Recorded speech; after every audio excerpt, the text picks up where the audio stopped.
నిరుద్యోగ కళాకారులకు కళాభివందనాలు అన్న. రేపు సోమవారం 11వ తారీఖు ఉదయం 9 గంటలకు హైదరాబాద్లోని సాంస్కృతిక సారథి ఆఫీసు ముందుకు ప్రతి నిరుద్యోగ కళాకారుడు అన్ని జిల్లాల నుంచి మన రాష్ట్రం మొత్తం కదలరావాల్సిందిగా కోరుచున్నాము.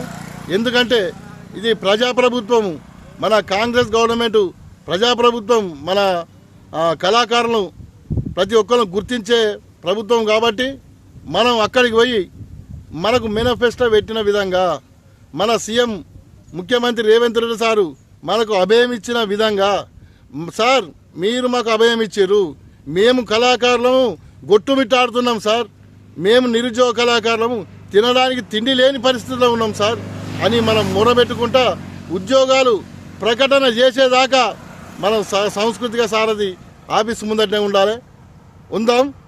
మీరు 2 జతల బట్టలు, డ్రెస్సులు, చెద్దర్లు ఇవన్నీ పట్టుకొని రావాల్సిందిగా కోరుచున్నాము. ఎందుకంటే ఇటువంటి అవకాశం మళ్ళీ రాదు. మళ్ళీ నోటిఫికేషన్ పడ్డదనుకో జెడ్పీటీసీ, ఎంపీటీసీ, సర్పంచులు, వార్డు మెంబర్ అన్ని మళ్ళీ సంవత్సరం దాకా ఇదే రకంగా ఎలక్షన్ ఉంటుంది. దాని తర్వాత వాళ్ళు గవర్నమెంట్ను కాపాడుకునే విధంగా వాళ్ళు వాళ్ళ పనిలో వాళ్ళే ఉంటారు కనుక కళాకారులను పట్టించుకునే అదే ఉండదు.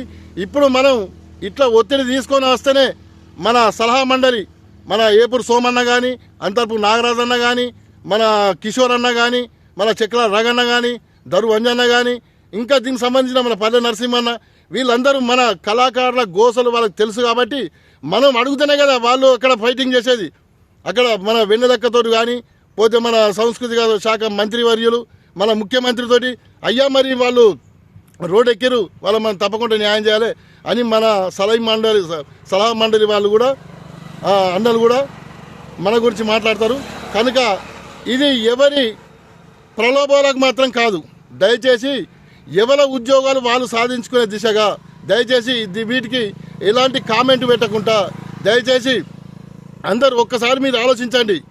మనం అడగంది అమ్మాయినా అన్నం పెట్టదు, అడగంది అమ్మాయినా అన్నం పెట్టదు అనే విధంగా మనం అడగంది ఏ ఉద్యోగాలు రావు. ఈ ప్రభుత్వం మనకు ఉద్యోగాలు ఇచ్చే దిశలోనే ఉన్నది. కానీ మనం అడగాలి. అయ్యా ముఖ్యమంత్రి గారు, అక్కడ మనం ఏమని అంటాం, ఎందుకంటే అక్కడనే ఎందుకొరకు ఎంచుకున్నామంటే మన గద్దరన్న బిడ్డ, మన ఆడబిడ్డ అక్కడ వెన్నెలక్క ఉన్నది కాబట్టి మన కష్ట సుఖాలను ఆమె ఆలోచన చేసి మన మంత్రి గారికి కానీ, మన సలహా మండలి వాళ్ళకి కానీ, ముఖ్యమంత్రి కానీ ఎట్లాగూ చేరవేయాలి, మనం ఈ కళాకారులను కాపాడుకోవాలి అనే ఉద్దేశం ఉంటుంది కనుక అక్కడికి పిలుపునివ్వడం జరుగుతుంది. కళాకారులారా దయచేసి మీ ఎన్నో ప్రోగ్రాలు వేరు, ఎన్నిటికో పేరు, పైసల కొరకు వేరు, ఎందుకంటే మన బ్రతకడానికి మనం బ్రతుకు కోసం ఎన్నో ప్రోగ్రాంలు వేరు, ఇది మన బతుకు మెతుకు కొరకు. దయచేసి అందరూ అన్యతగా భావించకుండా అందరూ మన వాళ్ళే, అందరూ సలహా మండలిలో ఉన్న వాళ్ళందరూ మన గోసలు తెలిసిన వాళ్ళే. దయచేసి వాళ్ళు కూడా మాట్లాడే విధంగా మనం చేస్తేనే వాళ్ళు మాట్లాడగలుగుతారు. దయచేసి నిరుద్యోగ కళాకారులు, ప్రతి ఒక్క నిరుద్యోగ కళాకారుడు రేపు ఉదయం 11 గంటలకు సాంస్కృతిక సారథి ఆఫీస్ కాడికి రావాల్సిందిగా కోరుచున్నాం. జై కళాకారుడా, జై జై కళాకారుడా.